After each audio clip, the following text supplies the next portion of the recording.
तुलसी विवाह पौराणिक कथा। एक बार शिव ने अपने तेज को समुद्र में फेंक दिया था। उससे एक महातेजस्वी बालक ने जन्म लिया। यह बालक आगे चलकर जालंधर के नाम से पराक्रमी दैत्य राजा बना। इसकी राजधानी का नाम जालंधर नगरी था। दैत्यराज कालनेमी की कन्या वृंदा का विवाह जालंधर से हुआ।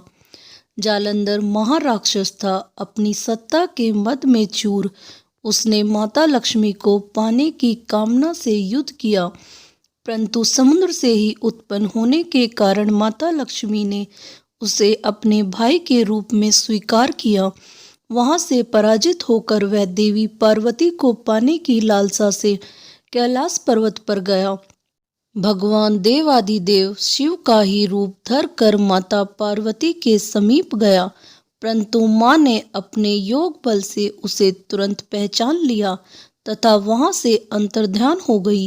देवी पार्वती ने क्रुद्ध होकर सारा वृत्तांत भगवान विष्णु को सुनाया। जालंधर की पत्नी वृंदा अत्यंत पतिव्रता स्त्री थी। उसी के पतिव्रत धर्म की शक्ति से जालंधर ना तो मारा जाता था और ना ही पराजित होता था। इसलिए जालंधर का नाश करने के लिए वृंदा के पतिव्रत धर्म को भंग करना बहुत आवश्यक था। इसी कारण भगवान विष्णु ऋषि का वेश धारण कर वन में जा पहुँचे, जहाँ वृंदा अकेली भ्रमण कर रही थी। भगवान के साथ दो मायावी राक्षस भी थे, जिन्हें देखकर वृंदा भयभीत हो गई। ऋषि ने वृंदा के सामने पल में दोनों को भस्म कर दिया। उनकी शक्ति देखकर वृंदा ने कैलाश पर्वत पर महादेव के साथ युद्ध कर रहे अपने पति जालंधर के बारे में पूछा। ऋषि ने अपने माया जाल से दो वानर प्रकट किए। एक वानर के हाथ में जालंधर का सिर था तथा दूसरे के हाथ में धड़। अपने पति की यह दशा देखकर वृंदा मूर्छित होकर गिर पड़ी। होश में आने पर उन्होंने ऋषि रूपी भगवान से विनती की कि वह उसके पति को जीवित करे। भगवान ने अपनी माया से पुनः जालंधर का सिर धड़ से जोड़ दिया, परंतु स्वयं भी वह उसी शरीर में प्रवेश कर गए। वृंदा को इस छल का तनिक भी आभास न हुआ। जालंधर बने भगवान के साथ वृंदा पतिव्रता का व्यवहार करने लगी, जिससे उसका सतीत्व भंग हो गया। ऐसा होते ही वृंदा का पति जालंधर युद्ध में हार गया। इस सारी लीला का जब वृंदा को पता चला तो उसने क्रुद्ध होकर भगवान विष्णु को हृदयहीन शिला होने का श्राप दे दिया। अपने भक्त के श्राप को भगवान विष्णु ने स्वीकार किया और शालिग्राम पत्थर बन गए। सृष्टि के पालनकर्ता के पत्थर बन जाने से ब्रह्मांड में असंतुलन की स्थिति हो गई। यह देखकर सभी देवी देवताओं ने वृंदा से प्रार्थना की वह भगवान विष्णु को श्राप मुक्त कर दे। वृंदा ने भगवान विष्णु को श्राप मुक्त कर स्वयं आत्मदाह कर लिया।